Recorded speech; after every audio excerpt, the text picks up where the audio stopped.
Uh, Hello, Nadia. Hi. It's a pleasure to meet you. I'm Irene Cortese for Hot Corn. Hi. Begin the interview for your movie Brides. Yes. First question. Uh-huh. What struck you emotionally and artistically about the real life stories of the girls who left the United Kingdom in 2013?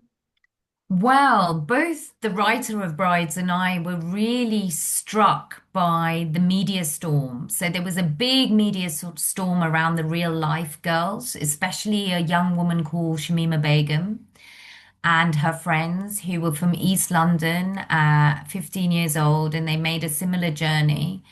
And we were really quite struck by how the media portrayed the young teenagers as monsters, as evil, as terrorist sympathizers.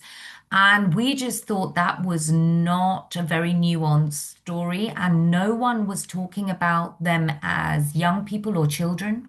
And no one was thinking from their point of view, you know? So we were really interested in telling the story from the point of view of a young woman, of young women as friends, and thinking about what were the many complicated reasons that pulled them or pushed them away from home. And we were scared. We didn't want to tell the story at first. We were like, I don't want people to say that we are making an apologist movie for extremism. I don't want Muslim community to say we are being a stereotype and making, but I think we focused on the friendship and focused on their journey through their eyes. And so for me, it's really a story about friendship and a road movie. Yes. The film is set in 2014.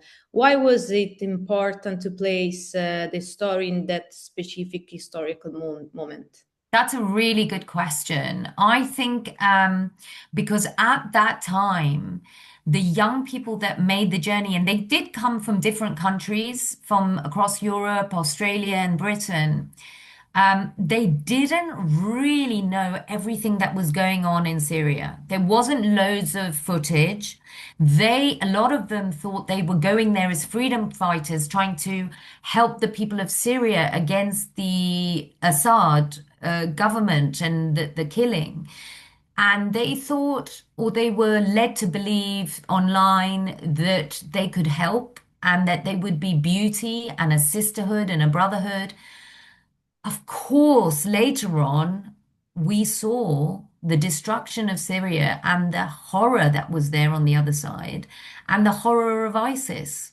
So at that point, they didn't really know what was going on. There was a naivete, and that's why it was really important for us to set it before it was all in the public domain on the news and everything in such a way that we know now the truth of ISIS.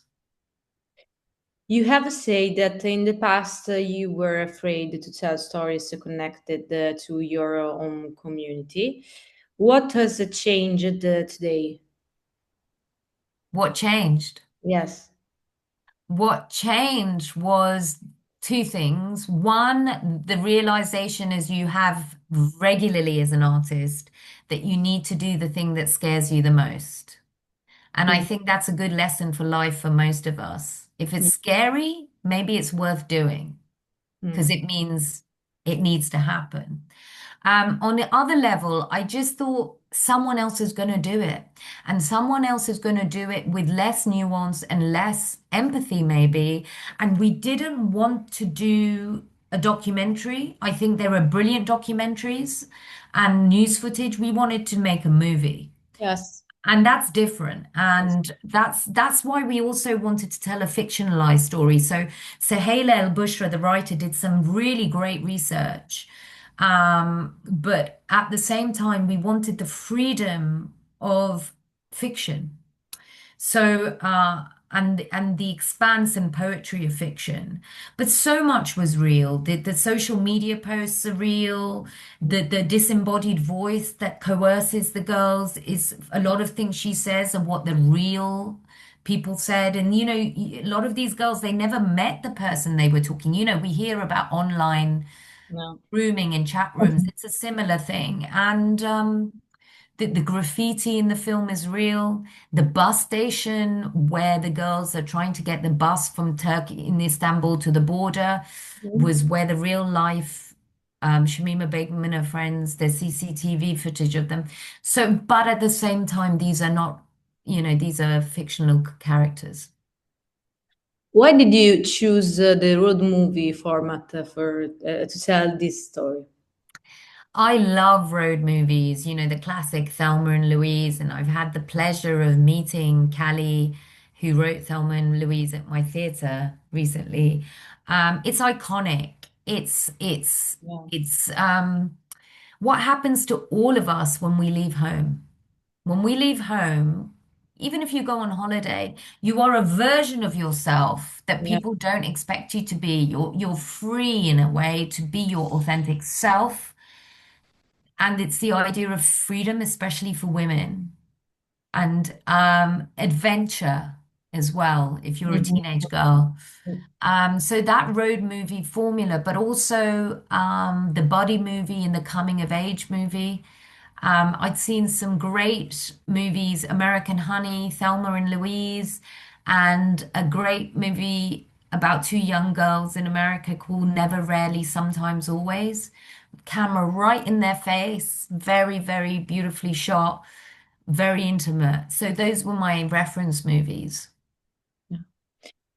How much of your own experiences is reflected in your interpretation of this story?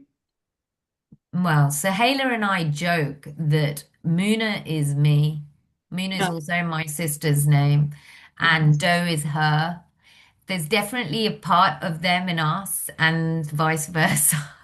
We were Mhm. very close with the actors. Um, In a way, yes, because even though, I'm older, I remember what it was like. And Sahela remembers what it was like being a brown girl and a black girl in Yeah. England. And I'm very much a Londoner. I was born in London. I feel British. I support the football and this is my home. But they are those people that might say even today, you're not British. You're not English, you're Indian, your parents are Indian. And I'm like, sure, I've been to India a few times. I love Indian clothes and Indian food, and it's my heritage, but I'm also British. This is my home. And so I do understand the pain of when you're made to feel this is not your home. You don't belong. And I think it's very subtle sometimes, and sometimes it's very violent, but it's problematic for society when we other people. Yes. And that I can really relate to. What do you hope a young audience will take away with them after watching the film? I have been so happy to see wherever the film has gone, and we had the joy and honor of opening in Sundance Film Festival in America. We've been to Czech Republic and Germany and France and so many countries. How many young people, especially girls, have come up to us at the end and say, "Oh my God, I love this film. This is just like my friend," or just like, and they're not Muslim girls that, we have every color, every background, because teenagers can relate. I think even though the subject can be serious, it's actually got a lot of light and levity and humor in it. And so I think so far in every country I've been to, the local demographic of young women has related to it and enjoyed it. And this is an Italian co-production. We have an Italian DOP, Italian post-production and sound department. So I'm really, really proud of the Italian influence on this film, even to the aesthetic of the film. And we shot a big part of it in Sicily. So I really hope the Italian crowd come and support the film. Yes, I hope. Thank you very much. The interview is now over. It has truly been a pleasure. Thank you, Rene. Bye, Thank Nadia. you. Bye, Nadia. Take care. Bye bye. Thank you, Ciao, Nadia. grazie. Ciao, Ciao. Nadia.